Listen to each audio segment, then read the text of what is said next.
Hi and welcome to the tips section of one of the Patreon videos I'm going to be doing over the next few months, just to give you some idea of how to make your artwork quicker or faster or better. Okay, this one is one I've actually updated myself recently because I found another technique that helps, and I'm just going to show you quickly on this illustration how this little tip works. Now I basically scan in a sketch. As you can see, I've got my sketch, it's scanned in. I basically turned it to multiply so I can see the background, and I always paint underneath. Okay, so in this case I've done a base colour like so. Okay, now I always have my pencil drawing on top so I can see the referencing, so I can get everything right and everything. Now for instance, if I wanted to do any work on this skin tone area, I would have to basically paint onto it. So let's just say, for instance, take a new colour, and say for instance I wanted to do the eye areas, the socket areas, and I want to make them darker. That's fair enough. I can just carry on painting like so and build it up like I would do. This is only quick, so don't worry about the quality of the work. Now the thing is, if this for instance goes to this edge, you'll notice I've got to be very careful about how I paint, because it'll go over the edge. Some people would paint like that and are okay with it and everything, but I tend to want to keep the clean edges and everything. So what I've found out is there's several different ways you can do this. I'm just going to go back to the start again. Now the first one you can do obviously is if you just literally hold down command, the Apple key, and press onto your icon, it'll give you what's known as a marquee. And if you want to keep it on or hide it, which is Apple 8 or Command H, you can basically carry on doing this, and if you notice now, it doesn't go over the edge.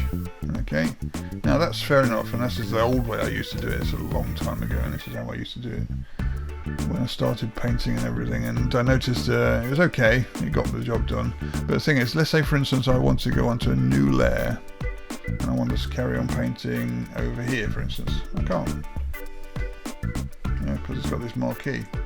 Now it's not a big issue, you just deselect it, press Command D or whatever to get rid of it, and you can start painting over there if you wanted to.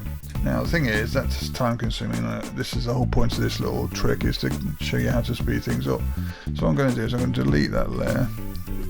Okay, and I'm going to get this back to where it was. Now the first way of doing this, which is something I found out off a training channel on YouTube, is there's a little option here under lock. You'll notice it's got this little thing here. Now what you'll notice is if I get rid of the background, get rid of the pencil, this is basically set against a transparent background. Okay, which is fair enough.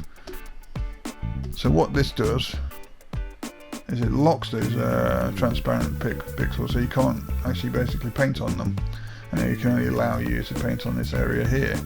And if I click on that now, you'll notice a little lock symbol appears up onto the menu, and I can start painting. And I'm just going to show you quickly what I mean by this. Now if I for instance want to go over there,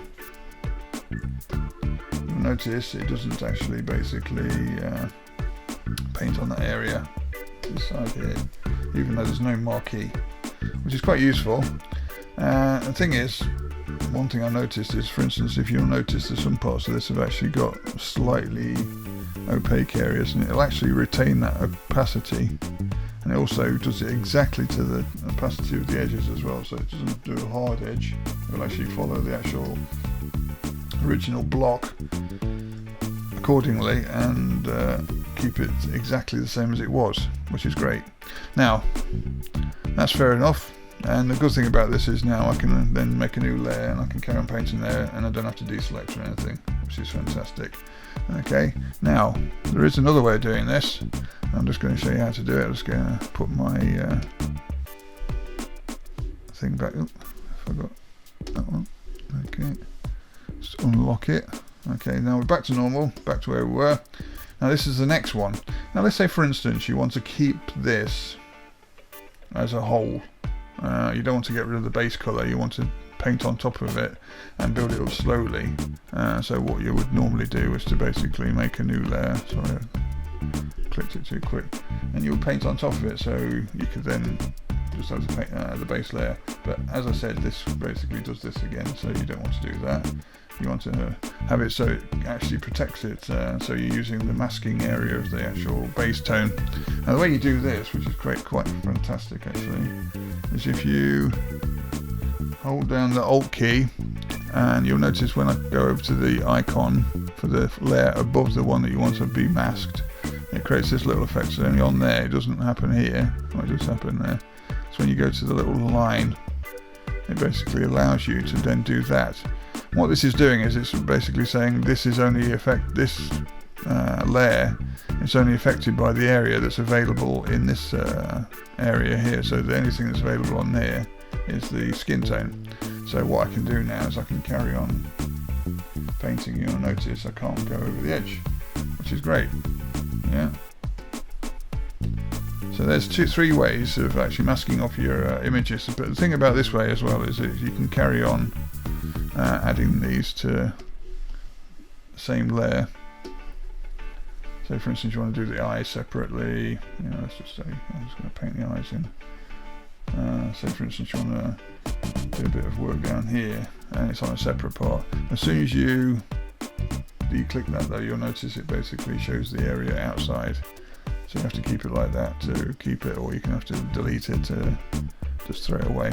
Okay, but that's the different ways of actually masking off your sections while you're painting. Now, as I said, some people don't do it this way, and they just like painting directly over the top of everything on the pencil work and build it up that way. This is the way I like to do it, because it basically allows me to be error-free and also keep things on tidy layers. So if I do make mistakes, I can then go back and back and back. So for instance, if I revert this to the original file, you'll see how many layers I basically used to create this. Okay, you see here, look how many layers I've got basically operating this. Even the glasses have got different layers inside them. This is how I tend to work. I'd basically build every single thing up, just in case I make mistakes. And these two methods I just showed you allow me to do this in a more perfect way, because I can basically have everything masked off and create these nice edges and everything, which can be maintained and allow me to move a lot quicker and a lot more effectively. So I hope that helps you in some ways, and hope you can use it somewhere in your work and basically become more effective and quick in your painting.